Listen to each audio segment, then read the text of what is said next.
नमो भगवते वासुदेवाय। ओम नमो भगवते वासुदेवाय।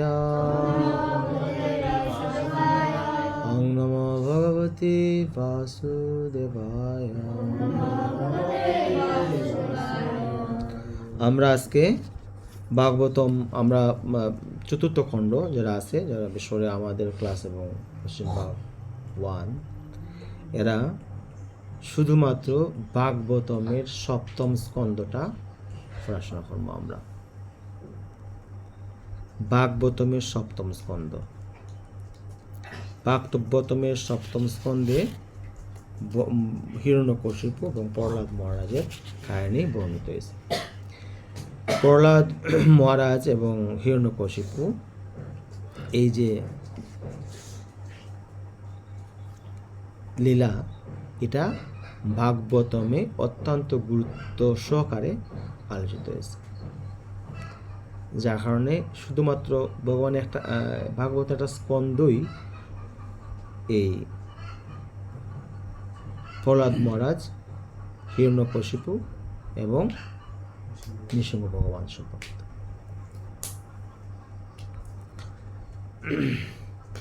মূল বিষয়টা হলো যে হিরণ্যকশিপু একজন দানব, দানবের গৃহে কার আবির্ভাব ঘটল? একজন মহাত্মা, প্রহ্লাদ মহারাজের আবির্ভাব ঘটল। ভগবান অত্যন্ত শুদ্ধ ভক্ত এবং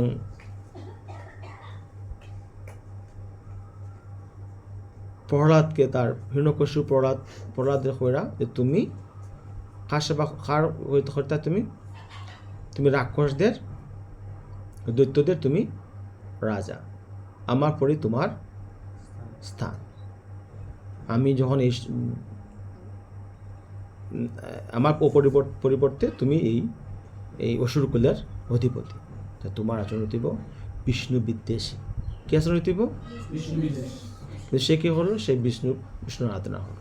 সে হইল না, এই জড় এবং চিন্ময় উভয় জগতের মালিক হইল ভগবান, আমাদের বিষ্ণুর আরাধনা করা উচিত, আমাদের আরাধনা করা উচিত। কিন্তু এই হিরণ্যকশিপু এটা তাই মানতে পারল না। তাই কইলা যে কাজ করো, এই আমার এলোকিয়া এই কুল নষ্ট কর, কুলাঙ্গার, সেই বংশের কুল আঙ্গার, কুলটা অঙ্গার হইলে বসে, তাই তার হত্যা করে।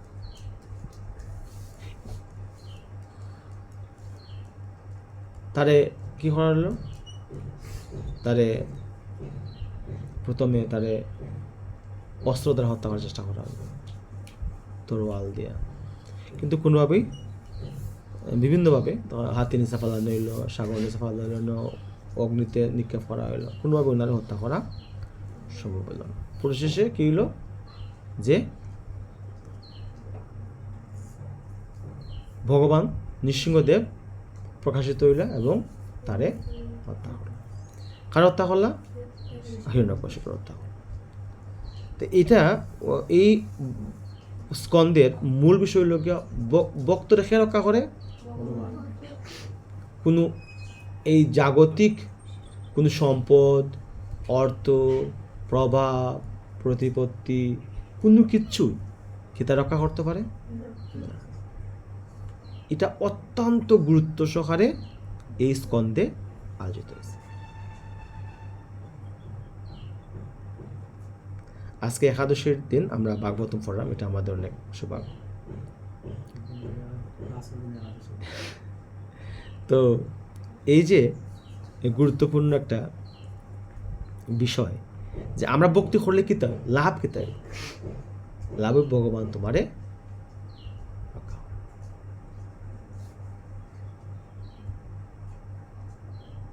ভগবান গীতাতে কৃষ্ণ বলছেন যে আমার ভক্তের কোনো সময়,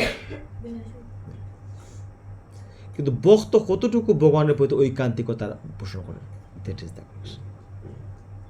তার কাছে কিছু রাখেন, সম্পূর্ণভাবে ভগবানের কাছে নির্ভর করে। আমার যতটুকু সম্পূর্ণ যতভাবে যত শতাংশ আর ভগবানের প্রতি নির্ভর থাকবো তত শতাংশ ভগবান আমাদের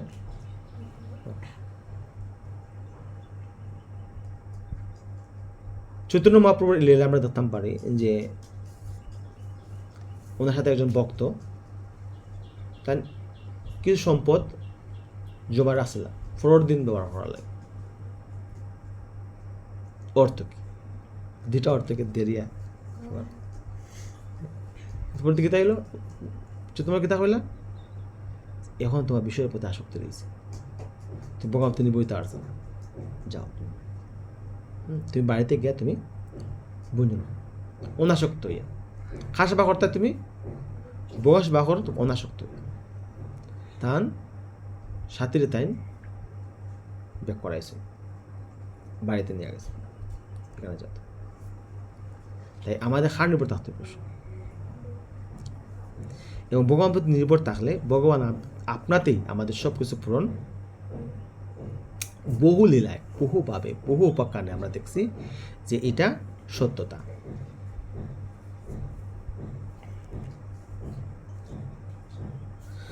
তো যাই হোক আমরা আজকে ভাগবতমের এই শ্লোকগুলো আমরা একটু পড়ব। আজকে আমরা 6 নম্বর শ্লোক থেকে 10 নম্বর 9 নম্বর শ্লোক পর্যন্ত পড়বো। 10 নম্বর পর্যন্ত পড়া যেত না। আমরা প্রথম শ্লোকটা আমরা তাৎপর্য পড়ব এবং দ্বিতীয় থেকে পরবর্তী শ্লোকগুলো আমরা শুধু অনুবাদ পড়ব।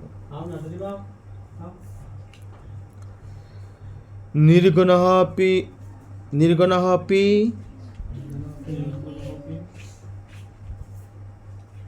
অজ অব্যক্ত ভগবান প্রকৃতে পরসময়া গুণম আবশ্য বাধ্যবাধকাতম গত নির্গুণা হি অজব্যক্ত ভগবান প্রকৃতে পরা সময়া গুণম আবশ্য বাধ্যবাধকতম গত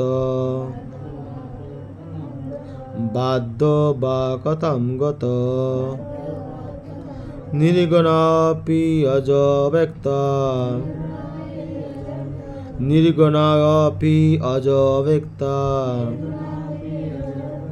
ভগবান প্রকৃতে পরা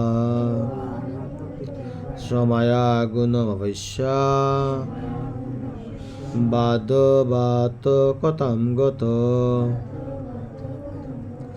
বাধ্যবাধকতম গত নির্গুণাপি হি অব্যক্ত ভগবান প্রকৃতে পরা সময়া গুণম অবশ্য বাধ্যবাধকতম গত। ভগবান শ্রী বিষ্ণু সর্বদাই জড়া প্রকৃতির গুণের অতীত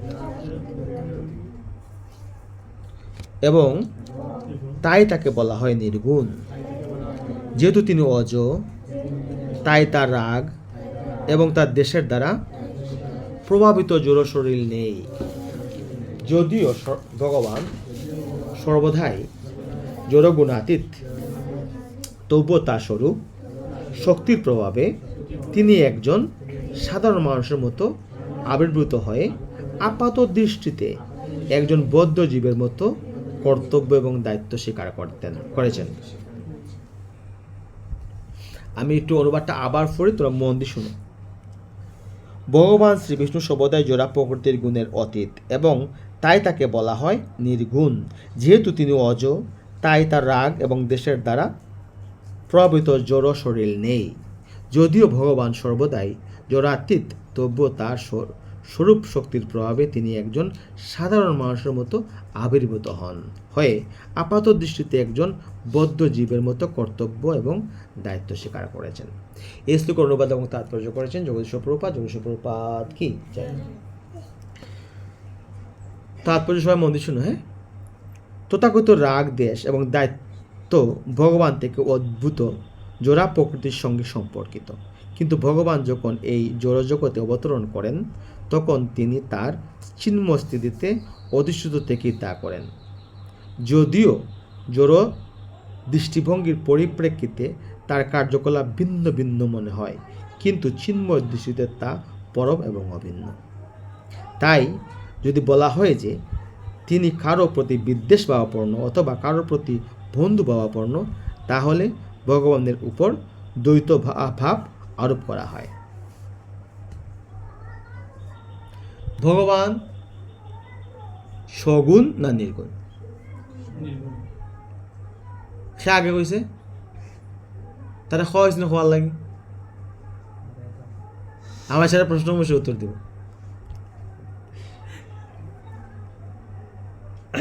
ভগবদ্গীতায় ভগবান স্পষ্টভাবে বলেছেন, অবজানান্তি মামমুরা মানুষ্যম তনুমাশ্রিতম। আমি যখন মনুষ্যরূপে অবতরণ করি তখন মূর্খেরা আমাকে অবজ্ঞা করে। এই পৃথিবীতে অথবা এই ব্রহ্মাণ্ডে শ্রীকৃষ্ণ তার স্বরূপের অথবা চিন্ময় গুণাবলীর কোনো রকম পরিবর্তন না করেই আসেন। বস্তুতপক্ষে তিনি কখনো জড়গুণের দ্বারা প্রভাবিত নন। তিনি সর্বদাই নির্গুণ, কিন্তু আপাত দৃষ্টিতে মনে হয় যেন তিনি জড়া দ্বারা প্রভাবিত হয়ে কার্য করছেন। এই ভাবটি আরোপিত। তাই শ্রীকৃষ্ণ বলেছেন, জন্মকর্ম চমে দিব্যম। যাই করেন তা সর্বদাই চিন্ময় এবং জড়গুণের সঙ্গে তার কোনো সম্পর্ক নেই। এবং যে ব্যক্তি তত্ত্বতঃ যিনি যে কিভাবে কার্য করেন তা কেবল তার ভক্তরাই বুঝতে পারেন।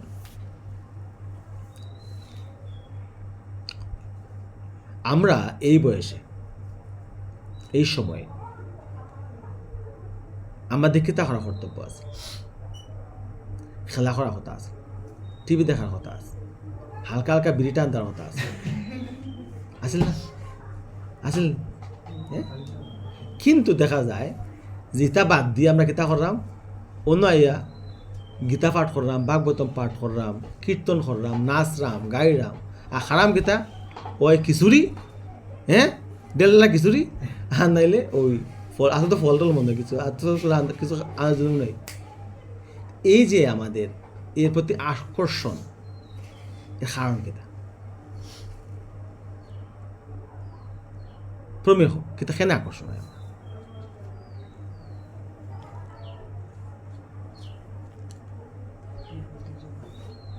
আমরা খারাপ আরাধনা করলাম কৃষ্ণের। কৃষ্ণ অর্থ কিতা?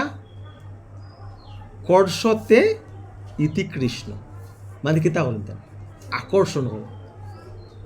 আমরা এখানে খার মাত মাতি, সালাদিনও মাত মাতি, কিতা মাত মাতি, যা মাতু মাতি, খার মাত মাতি, কৃষ্ণর মাত মাতি।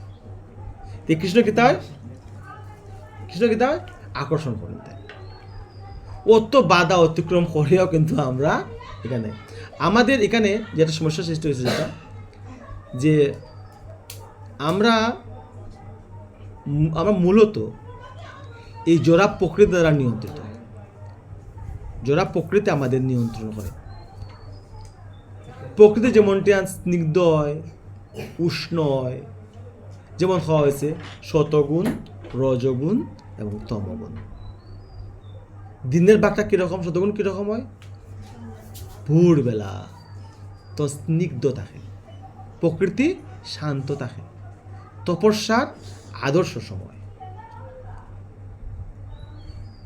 রজগুণ দুপুরবেলা, যখন প্রকৃতি উষ্ণ থাকে, এবং তমগুণ কি হয়? রাত্রিবেলা, যখন সব প্রাণীকুল নিদ্রায় যায়। এভাবে এই বিষয়টারে 3টা ভাগে ভাগ করা হয়েছে। যে আমরা যখন ভগবানের প্রতি নিষ্ঠাবান থাকি, তখন কি তা হয়?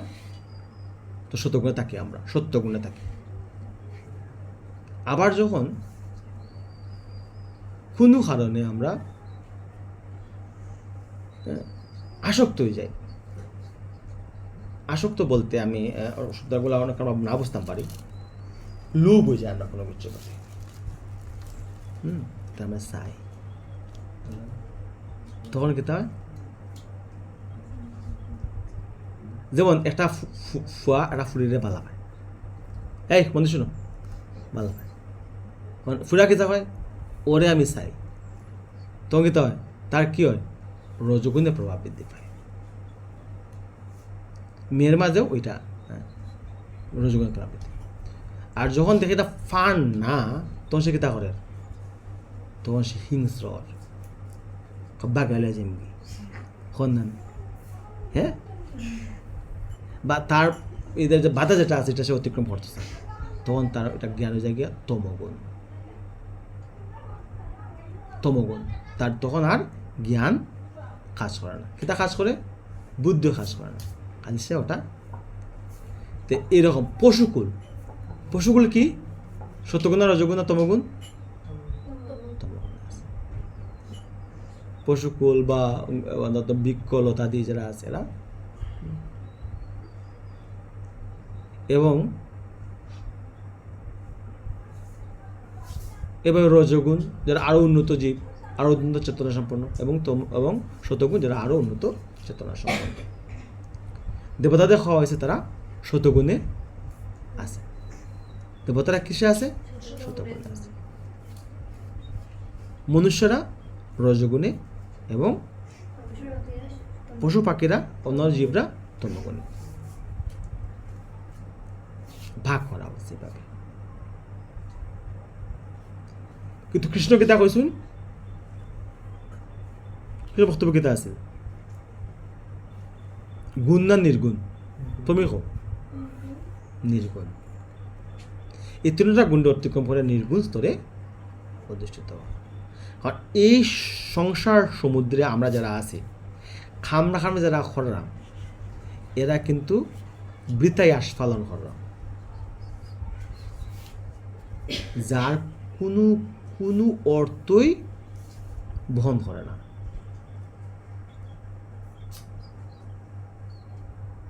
আমরা শাস্ত্রে খর জড়েন্দ্রিয় প্রীতিবাঞ্ছা তারে বলি কাম, কৃষ্ণেন্দ্রিয় প্রীতিবাঞ্ছা।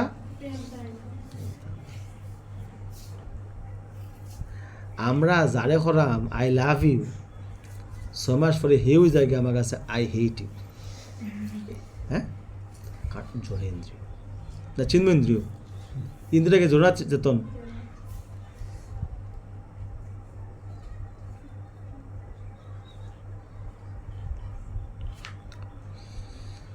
হোমিওপ্যাথিক শাস্ত্রে খর কফ, পিত্ত আর বায়ু, এই তিনটা সংমিশ্রণে কি তৈরি হয়েছে, জড় শরীর তৈরি হয়েছে। তিনটা অত্যন্ত সুন্দর নি না দুর্গন্ধযুক্ত, কফ, পিত্ত, বায়ু। তোমার শরীরটা কে, তুমি শরীরে যে একটা শরীরে আত্মা উপস্থিত নাই, যে শরীরটা মৃত শরীর, এই শরীর তুমি যদি উঠানোর আগে তো 2-3 দিন লাগে, তো পচা গন্ধ হয়, চিকতে পাবে না কেউ। তো এইটা খামড়ি করে এটারে এখানে এত সিরিয়াস হয় কেটে আছে, তাই খাওয়া হয়েছে।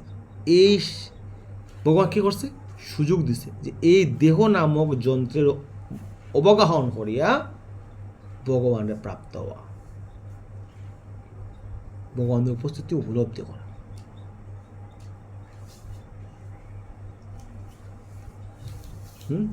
আর প্রভু ঠিক নেই, মাটির পিঞ্জিরা সোনার ময়না রে, হ্যাঁ ফকির লান বলে দিচ্ছে, ফকিতা তোমারে পুষিলাম আমি কত আদরে, মাটিরও ময়না কিতা, সোনারও পিঞ্জিরা কিতা কো না, মাটিরও পিঞ্জিরায় সোনার ময়না রে, তার মানে কিতা, তার মানে কিতা, হ্যাঁ, এই শরীরটা হলো গিয়ে দেহের তৈরি একটা যন্ত্র, আত্মাটা হলো গিয়া এই পাখি। হ্যাঁ, এরা কিন্তু বুঝতে পারছে বিষয়টা। এই যে এটা সমস্ত খারাপ লেখা, এটা তোমার সময় শাহ আব্দুল করিম সাহেব এটা বুঝতে পারছে যে আসলে এই জগৎটা আসলে এর উদ্দেশ্য হলো গিয়া আত্মার উদ্দেশ্য করা। ওই সেম কথাটাও কিন্তু ভাগবতম গীতাতে কিন্তু এই কথা বলে আসতেছে, ঘুরে ফিরে কিন্তু এই কথাটাই আসতেছে। সৎ জীবনযাপন করো, তুমি অসৎ সঙ্গ ত্যাগ করো, তুমি ভগবানের স্তুতি করো, তুমি এইগুলাই, এই বিষয়গুলাই, আর বাড়তি কিছু নাই। তো আমি যদি অসংলগ্ন আচরণ করি, আমি যদি যেটা আমার ভোগ্যপণ্য না এটা বুক করাতে আমি যাই, যেটা আমার অধিকার না এটাতে আমি অধিকারে আনার চেষ্টা করি, তাহলে কি ফল কি হইব? বক্ত হইব? লাভ হইব না লস হইব? লাভ হইতে না, কিতা হইব? লস হয়ে যাব। প্রাপ্তির বিড়ম্বনা তৈরি হইব। এই যে প্রাপ্তির বিড়ম্বনা, সদায় মন দিয়ে শোনো, প্রাপ্তির যে বিড়ম্বনা, এই বিড়ম্বনার ফল কি হইব? আবার কোনো না কোনো দেহ নিয়ে আবার এই জগতে আমাদের আইতে। এই শরীর নিয়ে আমরা এই জগতে, এই মনুষ্য শরীর নিয়ে আমরা এই জগতে আইছি। আজকে যদি কুকুরের শরীর নিয়ে আমরা এই জগতে আইতাম থেকে তাই তোমাদের অবস্থা।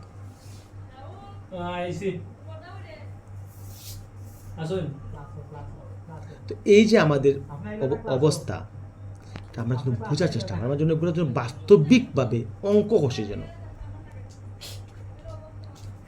এই যে জ্ঞানটা, এই জ্ঞানটা যেন আমরা উপলব্ধি করি। তাহলে এগুলা কি মিথোলজি না বিজ্ঞানসম্মত? হ্যাঁ, কল্পকাহিনী না বাস্তব? বাস্তব। আমরা জানি না বা ওই স্তরে আমাদের জ্ঞান পৌঁছায় না, বিদায় আমরা এই বাস্তবতা উপলব্ধি করতে পারি না। আমাদের জ্ঞান অত্যন্ত সীমিত এবং সীমাবদ্ধ। যেমনটি এটা উদাহরণ যদি আমি দেই, যেমন আমাদের জীবনের দৈর্ঘ্য কত? অ্যাভারেজ 70 বছর। অ্যাভারেজ বলা হয় অ্যাভারেজ। এখানে 70টা বছর দিন রাত্রি সংঘটিত হয়।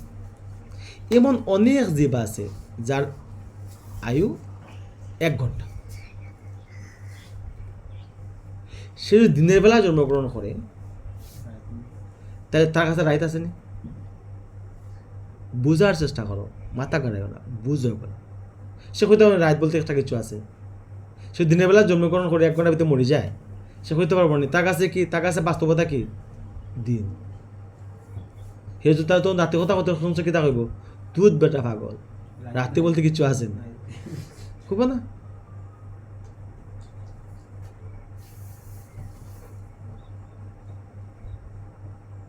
আর এর চেয়ে উন্নত জীব মানুষকে দেখো, দিন রাতে 2টাই আছে, সকাল দুপুর রাত্রি 3টাই আছে। তে আমি 8টা উদাহরণ দিই। কুয়োর ব্যাঙ আর সাগরের ব্যাঙ। কুয়োর ব্যাঙ জন্ম হয়েছে কুয়োর মাঝে, মৃত্যু হয়েছে কুয়োর মাঝে। তারে গিয়া যদি তুমি তার অজস্র পুরুষ এই কুয়োর মাঝে জন্মগ্রহণ করছে, কুয়োর মাঝে মৃত্যুবরণ করছে। এখন তারা গিয়া যে এই কুয়োটা কিন্তু এখানে তুমি যেন আসো, এখানে তারা বড় জায়গা আছে, বিশাল জায়গা আছে। তো সে কিতা হইব? কত বড়? কত বড়? ডাবল। ডাবল না, এর চেয়েও বড়। 3 গুণ? না, এর চেয়েও বড় 5 গুণ। কন্যারা বাইরে তো চিন্তা করতো বিশাল বড়। কত দূর বেটা পাগল, কব না হইতো না ভেঙে। কারণ তার দেখছেই সেই কুয়ার জন্মগ্রহণ করার পর থেকে কুয়ার মাঝে সে বড় হয়েছে। তার দৃষ্টি সীমানা, কল্পনা সীমানা সব কিছু লোকে কুয়ো মাত্রিক, কুয়ো কেন্দ্রিক। হে হাজার হাজার লক্ষ লক্ষ কিলোমিটার বর্গ স্কোয়ার কিলোমিটারের সাগর কি চিন্তা করতে পারবো? আমাদের অবস্থাটা ঠিক অনুরূপ। আমরা এটা এতদূর জ্ঞান আমরা আমাদের কল্পনা শক্তিরে, জ্ঞান শক্তিরে, কোন শক্তির দ্বারা এটা উপলব্ধি হয়। এটা জড় শরীর। এই জড় শরীর আর চিন্ময় শক্তিটা আমরা উপলব্ধি তবে সম্ভব। কেউ সম্ভব? সম্ভবত এটা নিপেন প্রভু এটা পোস্ট করছিলাম গ্রুপে গতদিন, আমার খুব ভালো লাগছে, আমি খুব শুনছি ভাবে। কেউ সম্ভব?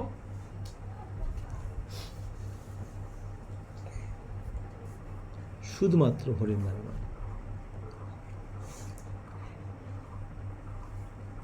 শাস্ত্র অধ্যয়ন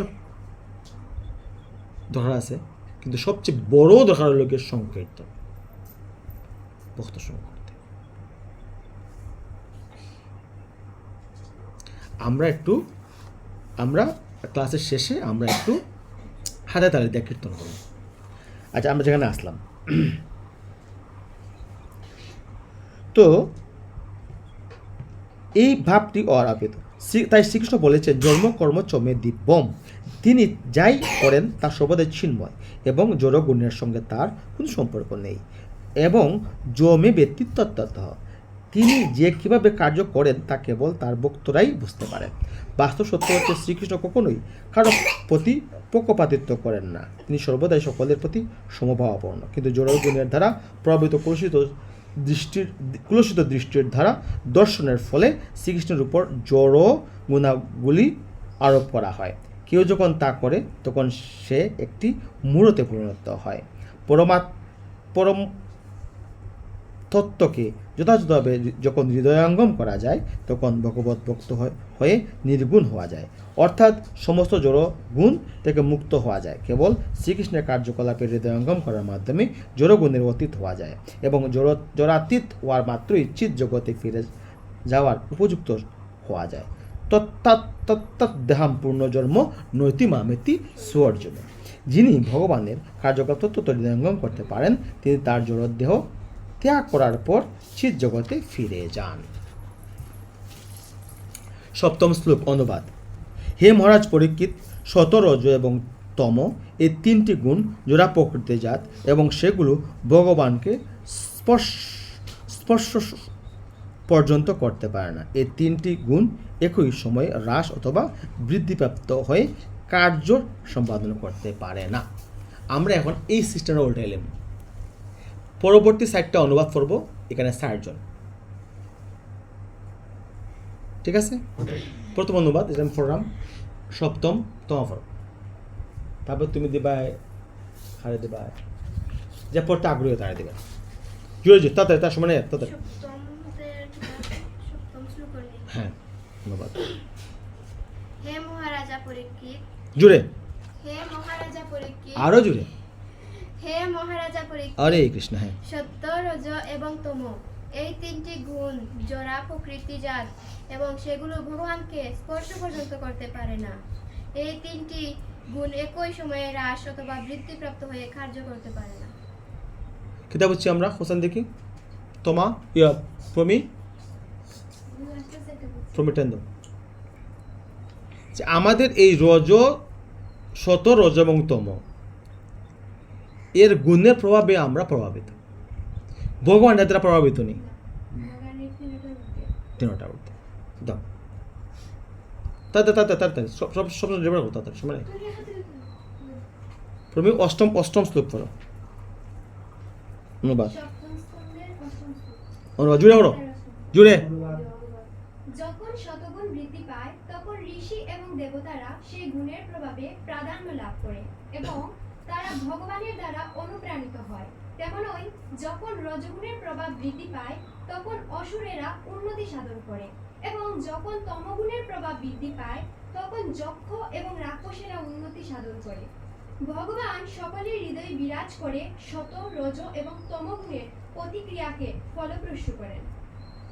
কিতাব হচ্ছে আমরা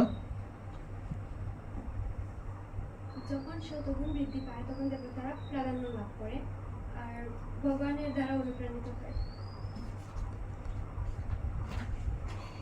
আমরা অষ্টম শ্লোকটা পড়লাম, অষ্টম অনুবাদটা পড়লাম। কিতাব হচ্ছে আমরা যে এর তিনটা গুণ কারে কিতা করে, শতগুণ কারে প্রভাবিত করে, দেবতাদের। রজগুণ কারে প্রভাবিত করে,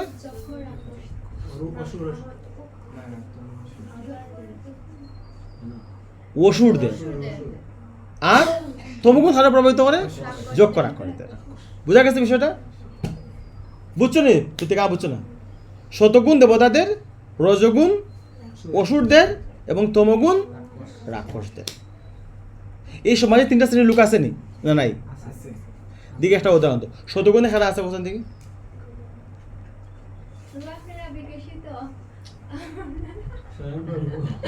শতগুণে খেলা আছে যারা মনে করো পাপময় কর্মত্যাগকে মুক্ত হইতে পারছে, এরা খেলা আছে।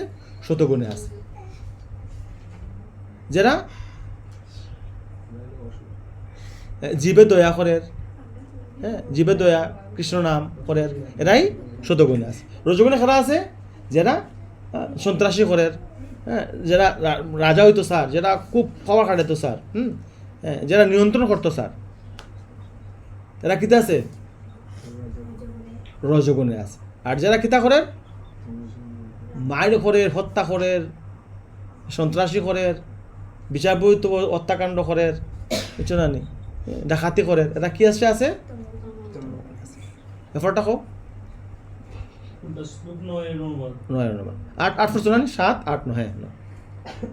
সর্বব্যাপ্ত ভগবান প্রতিটি জীবের হৃদয়ে বিরাজ করেন এবং চিন্তাশীল ব্যক্তিগণ উপলব্ধি করতে পারেন কিভাবে তিনি ন্যূনাধিক রূপে প্রকাশিত হন। ঠিক যেমন কাঠের মধ্যে অগ্নি, পাত্রের মধ্যে জল বা ঘটের মধ্যে আকাশ অনুভব করা যায়, তেমনি জীবের ভক্তিযুক্ত কার্যকলাপের মাত্রা অনুসারে বোঝা যায় কে অসুর এবং কে দেবতা। মানুষের কার্যকলাপ দর্শন করে চিন্তাশীল ব্যক্তি বুঝতে পারেন কে কতটা ভগবানের কৃপা লাভ করতে পেরেছে। কিতা বুঝছো তুমি?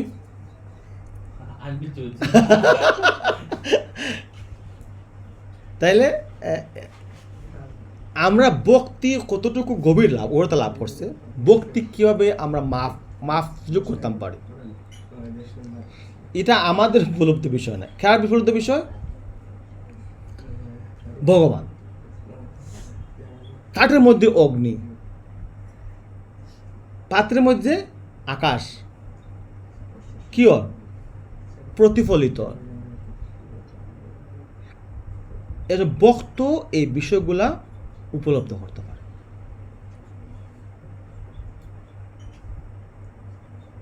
এই প্রহ্লাদ মহারাজের মতো শুদ্ধ ভক্ত এই বিষয়গুলা অনুধাবন করতে পারে যে ভগবানের সাথে ভক্তের সংযোগ স্থাপিত হয়ে যাবে। কেউ স্থাপিত হয়? কেউ স্থাপিত হয়? একদম আমরা যখন ভগবানের প্রতি আমরা যখন একদম আকৃষ্ট হই, ভগবানের ধ্যান যখন মগ্ন হইম, সেবার যখন যুক্ত হইম, তখন ধীরে ধীরে আমরা এই বিষয়গুলা আমার দেখা আছেও কখন এগুলো প্রকাশিত অপ্রকাশিত? অপ্রকাশিত। যতই আমরা ভগবানের সাথে নৈকট্য লাভ করবো তত এগুলা। ঠিক আছে, 10ম শ্লোক তাড়াতাড়ি।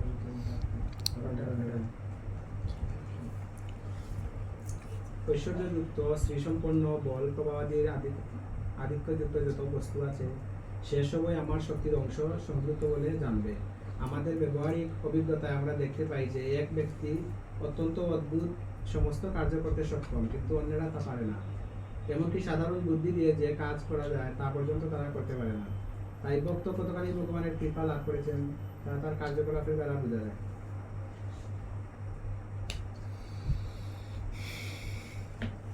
কিতা বলছো তুমি? কিতা বলছো? কিতা বলছো? ওইটাই যে মানে আমরা সমাজে দেখি এমন এক ব্যক্তি আছে যেগুলা আমরা কাজ করতে পারি না, কিন্তু সে কাজ ঠিকই করতে পারে, কিন্তু আমরা করার মতো ক্ষমতা আছে কিন্তু আমরা করতে পারতাম না। তাইলে আধ্যাত্মিক ভক্তির প্রভাব। তাহলে আমরা কিতাব সিদ্ধান্ত দিতাম পারি যে ভক্তির প্রভাবে সর্বকিছু সিদ্ধ হয়, সবকিছু প্রাপ্ত হওয়া যায়। কিন্তু আমরা জড়জাগতিক যে প্রাপ্তিগুলো আমাদের কাছে আছে এগুলো নিত্য না অনিত্য? হ্যাঁ, কোনো কিছুই কেন কইতাম পারবো যে আমি মৃত্যুর সময় নিয়ে যেতাম পারবো? হরে কৃষ্ণ। প্রিয়াঙ্কা মাতাজি কিতা মনে নিতাম পারবো আমরা মৃত্যুর সময়ে? হ্যাঁ, আচ্ছা, এখানে একটা উদাহরণ আমি দিয়া আলোচনা শেষ করবো, অনেক সময়। একজন সাধু একটা রাজ্যের গেছে, রাজ্যে যখন ঢুকে তখন দেখে যে রাজ্যের সামনে প্রচুর পতাকা লাগানো আছে। এখানে কি আছে লাগানো? এই কেটে লাগানো বুঝলাম পতাকা কই? এই রাজ্যের সামনে। তখন প্রহরীর উনি প্রশ্ন করছে সাধু ব্যক্তি যে তোমার এত বড় বড় পতাকা কেন লাগে কেন? তখন প্রহরী উঠে যে রাজা যখন 1 লক্ষ স্বর্ণমুদ্রা অর্জন করুন তখন একটা পতাকা স্থাপন করুন। তো এর যতটা পতাকা দেখলা এগুলো রাজা এই ধন অর্জনের পরিমাপ। তো সাধু ব্যক্তি দাঁড়া রয়েছে, দেখছে, একটু মুসলিম হাসছে, খুব খুশি লাগছে তার। হ্যাঁ, রাজ্যে প্রবেশ করছে, তার সুন্দরভাবে সমাদর করা হয়েছে সাধু ব্যক্তিরে। হ্যাঁ, চরণ দৌত করা হয়েছে, ওনারে আহার করালে প্রসাদ দেওয়া হয়েছে, নতুন বস্ত্র দেওয়া হয়েছে। তো উনি এদিন রাত্রে ওই রাত্রি যাপন করছে এই রাজ্যে, এবং পরের দিন উনি যখন বাড়ি যাইব কি যখন, তখন রাজা এসে ডাকছে, দেখা জিজ্ঞাসা, রাজা আমি তো আপনার রাজ্য থেকে এখন আমি বাড়ায় যাবো, তো এক কাজ করো, এই ফোকার থেকে বার করছে একটা সুই, ওইটা তোমার কাছে রাখো, আমার তো আর দেওয়ার কিছু নাই, আমি তো রাজা, আমি তো ফকির, আমি তো ভিখারি, আমার কোনো সম্পদ নাই, অর্থ কিছু নাই। তো আমি যদি তোমার রাজ্যে যদি আমি থাকছি একটা রাত, তো আমি তোমার দেওয়ার তো কিছু, আমি এই সুইটা তোমার দেয়া গেলাম, তো যত্ন সহকারে রাখবাই, আমি পরবর্তী জন্মে আমি তোমার কাছ থেকে নেব। তো রাজা এত হতবাক, পরবর্তী জন্মে একটু রয়ে যাবো গেলাম, আমার তো এর আগেও যেটা দৌড়তাম, এটা আমার স্মৃতিতে দৌড়তাম, শরীর তো সব শোনানো হয়ে যাবে, সব সমাধি হয়ে যাবে, ফুটি লিব বা গাড়ি লিব, যেটা ওটা দেহ তো নষ্ট হয়ে যাবে, কেউ পরবর্তী জন্মে এটা নিয়ে যাবো আমি। এটা বস্তু নিতে হলে তো মাধ্যম থাকতে হইব, মাধ্যম নাই। তো প্রশ্ন করছে যে প্রভু, আপনি যে কথা কইরা, আমি এই এই সম্পদটা বা এটা আমি নিমু কি হয় পরবর্তী জন্ম? তুমি পরবর্তী জন্ম এটা দাঁড়াতে না, এটা সুই, তুমি আমার তো ক্ষমতা নাই তোমার, আর তুমি তো পতাকা লাগাইছো, তার মূল্য কি তা তোমার আছে? রাজা দাঁড়ায় রয়েছে, আর এই কথা কইয়া সাধু ব্যক্তি হাঁটা শুরু করছে। তাই এদিকে দেখা গেল, আমরা এই উপকার দেখে বুঝলাম যে আসলে কোনো কিছুই আমরা এখান থেকে স্থায়ীভাবে কোনো কিছু নিয়ে যেতে পারতাম না। তবে হ্যাঁ, একটা জিনিস আমরা নিতাম পারবো, তা হইল ভক্তি। কি ভক্তি? কাম মিশ্রিত ভক্তি নাই, লোভ মিশ্রিত ভক্তি নাই, যে ভগবান তুই দে আমি তোরে দিব, কোনো কন্ট্যাক্ট নাই, নির্মদ সর, অর্থাৎ কাম, ক্রোধ, লোভ, মদ, মোহ, মাৎসর্য, এই ছয়ের উপরে দমন করিয়া তার ঊর্ধ্বে উঠে আমরা যখন কোনো কিছু কর্ম, ভক্তি চর্চা কর্ম, সেইটা হলো শুদ্ধ ভক্তি। আর এই শুদ্ধ ভক্তির প্রভাবেই আমরা এই শক্তিটাই পরবর্তী জীবনে আমরা নিয়ে যাই। আমার কথা কি পরিষ্কার? তুষ্টি মাতাজি, কোনো প্রশ্ন করছে না তোমার, হ্যাঁ দেখলাম তোমার আমি। তোমার কি তা মনে হয়, এই যে শাস্ত্রের কথাগুলাকে ভ্রান্ত না অভ্রান্ত? ভ্রান্ত, ভুল, অভ্রান্ত, শুদ্ধ, ঠিক? বাবু, শাস্ত্রের কথা যদি অভ্রান্ত হয়, শাস্ত্রের কথা যদি শুদ্ধ হয়, সঠিক হয়, ঠিক হয়, তাইলে আমি কথা শুনতাম, শাস্ত্রের কথা শুনতাম না এই পৃথিবীর যে এই আমার সৃষ্টি করে যে বাবা মা আত্মীয়স্বজন বন্ধু বান্ধব পৃথিবী যারা আছে এরা কথা শুনতাম? That's good.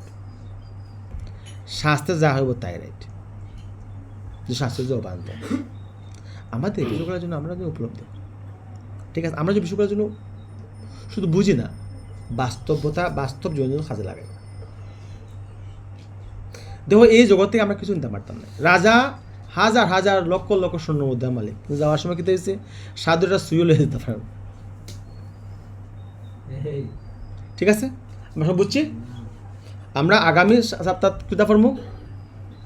11তম শ্লোক থেকে পঞ্চদশ শ্লোক, তাই তো? কিন্তু প্রশ্ন আছে? আচ্ছা, তুমি তোমার প্রশ্ন থাকবো। প্রথম শ্লোক হয়েছিল যে প্রকৃতি পড়া, মানে পড়ার অপরাধটা একটু বুঝে গেছে। একদম বুঝাইছিলাম তোমার পড়া। আমি নিজেও এটা কিছু জানিও না, বুঝিও না, পারিও না, তোমরা আমার প্রশ্ন করো, এটা উত্তর আমার পক্ষে দেওয়া কঠিন। তারপরেও যেহেতু এটা তোমরা কৃপা করে আমার দায়িত্ব বয়াইছো, আমি না হয়েও পারি না। পরা অপরা। পরাটা হলো পার্থিব জগৎ, অপরা হলো অপার্থিব জগৎ। পার্থিব জগৎ পরিবর্তনশীল, ক্ষণস্থায়ী, পরিবর্তিত, পরিবর্ধিত, পরিমার্জিত ইত্যাদি ইত্যাদি, সর্বদা পরিবর্তিত। ভূমির মাধ্যমে পরিবর্তিত, জলোচ্ছ্বাসের মাধ্যমে পরিবর্তিত, নদীর চরের মাধ্যমে পরিবর্তিত, নদী গতিপথ চেঞ্জ হয়। যেটা স্থল আজকে জল, যেটা জল আজকে স্থল, যেটা লাভাময় এটা শুকনো পাথর। এইভাবে এটা এই এই পার্থিব জগৎটা শুধুমাত্র পরিবর্তনের মধ্যে আছে। কারণ পরিবর্তনটা কী কী মাধ্যমে হইতেছে? কিছু প্রকৃতি অটোমেটিক পরিবর্তিত, কিছু মনুষ্য সৃষ্টি পরিবর্তিত আছে। মানুষের কিতা করে? প্রকৃতির মায়া করে না কষ্টদের? কষ্টদের। সে এই মাটিরে নিয়ে আগুনে দেয়, আগুন তাকে জলসার শক্ত করে, ওইটা এনে গাঁথনি দিয়া বিল্ডিং করে, খারে করে। এটা খাওয়া হয়েছে, এই পৃথিবীটা খাওয়া হয়েছে মাতা স্বরূপ, দরিদ্রী মাতা। দরিদ্রী মাতারা কী করে? সে কষ্ট দেয়। শাস্ত্রে খর যে দরিদ্রী মাতা রে তোমার নিম্নাঙ্গ প্রদর্শন করতে হয় না। তাই প্রভুরা কি করে? খুশি করে না? এভাবে এই মাতারে এভাবে সম্মান করার কথা হয়েছে। আমরা কিতা করছি? আমরা কিতা করলাম? আমরা অবজ্ঞা করি। ফলে এই ধরিত্রী মাতা আমাদের রুষ্ট না সন্তুষ্ট? রুষ্ট। তো যাই হোক, এটা হলো পার্থিব।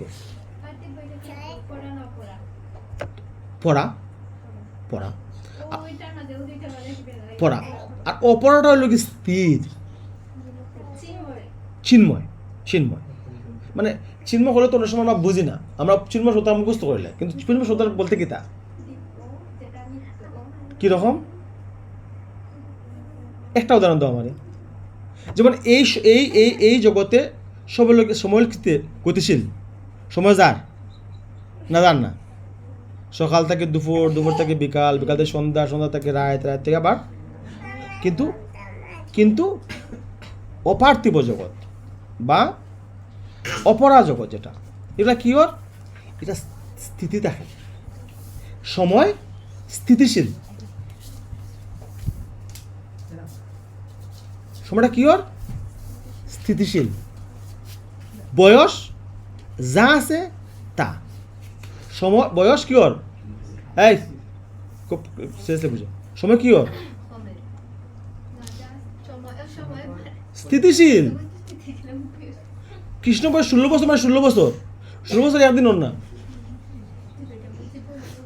কোটি কোটি বছর যা, কোটি কোটি সময় যার, কিন্তু এই সময়টা স্থির হয়ে গেছে। গোলকের বৈশিষ্ট্যগুলো আমরা কিতা শাস্ত্রে কিতা দেখি? আমরা গোলকের বৈশিষ্ট্য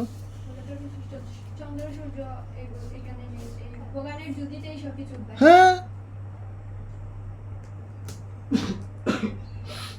চিন্তামণি প্রকার সদ্মসু কল্প বৃক্ষলতা বিদেশু, এগুলা কিতা বোঝায়? আমরা কিতা অর্থ কিতা? কল্পবৃক্ষ। কল্পবৃক্ষ মানে কিতা? তোমার আম গাছ হলে আমদের আকৃতির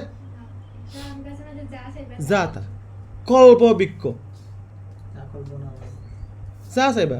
আম গাছ আমরা গা বৃক্ষ, তুমি আমার আমার তো লাগছে, তুমি আমার একটু ফল দাও। সে নানান যাতে ফল বানায় আনে।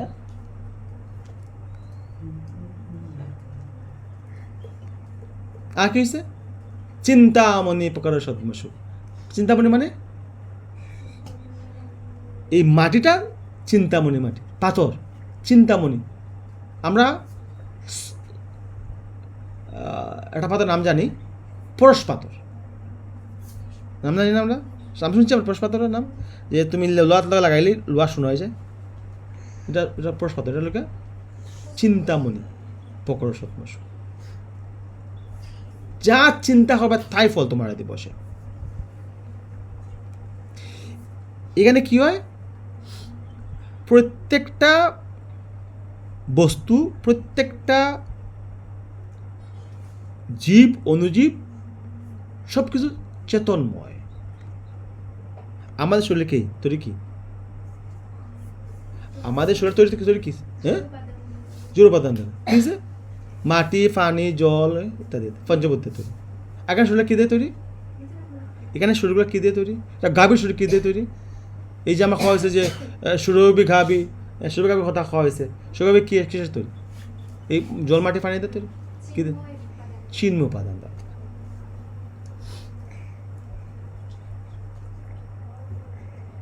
তো এই শাস্ত্রে এভাবে এই চিৎ জগতের বিষয়টারে ব্যাখ্যা করা আছে। আমি এখানে তোমার স্পেসিফিকলি একটু ডিটেলস কইলাম, কারণ পড়া এবং অপরা বিষয়টা তুমি যদি ফুসে থাকতে হবে। অপরিবর্তনীয়, স্থিতিশীল, পরিবর্তনীয়, অস্থিতিশীল, আনন্দময়, সুখপ্রদ, দুঃখময়, সুখপ্রদ। পার্থক্য বুঝছো? এই পার্থিব জগৎ সুখ দুঃখ উপলব্ধ হয়, আনন্দ উপলব্ধ হয় না, কিন্তু চিন্ময় জগতে কি হয়? আনন্দ উপলব্ধ হয়। আনন্দম বুদ্ধিবর্ধনম প্রতিপদম পূর্ণামিতা সাদাস। তার মানে কি? তার মানে আমরা যতই তপস্যা করবো, শুদ্ধ তপস্যা, ততই আনন্দই। এই যে দামের বক্তরা বা বিভিন্ন সময় বক্তা দেখি আমরা সাইডটায় মুরুকে গলা খাটলে যেমন না সাইডটায়, ঠিক কমেন্টটা সাইডটায় কি কষ্ট সাইডটা সেটা বাদ না করার তার সাইডটা এখানে মোটে, হ্যাঁ, সামথিং রং। এই স্থিতিটা দূরে রাখার লোক চ্যালেঞ্জ। তাই আমরা কই না, জগত কই না, স্বাধীনতা অর্জন আসছে, স্বাধীনতা এটা হয়তো কোনো কারণে কোনোভাবে উপলব্ধ হইতে পারে, কোনো কারণে হয়তো এটা প্রকাশিত হয়ে গেল, কোনো কারণে, কোনো একটা স্থিতির কারণে। আমার স্থিতির সময় থাকে। আচ্ছা, যখন তুমি ভগবান চিন্তা করো, তো তুমি কোন স্থিতিতে আছো?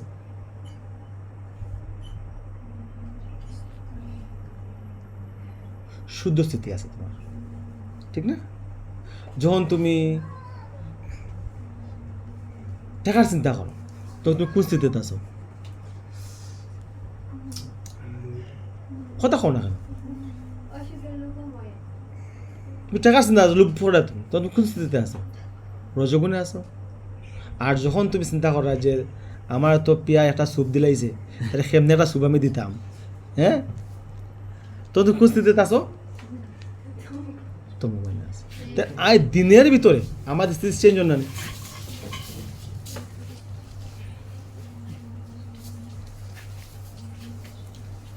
একটা দিনের মধ্যে আমরা কতটা স্থিতিতে আইরাম?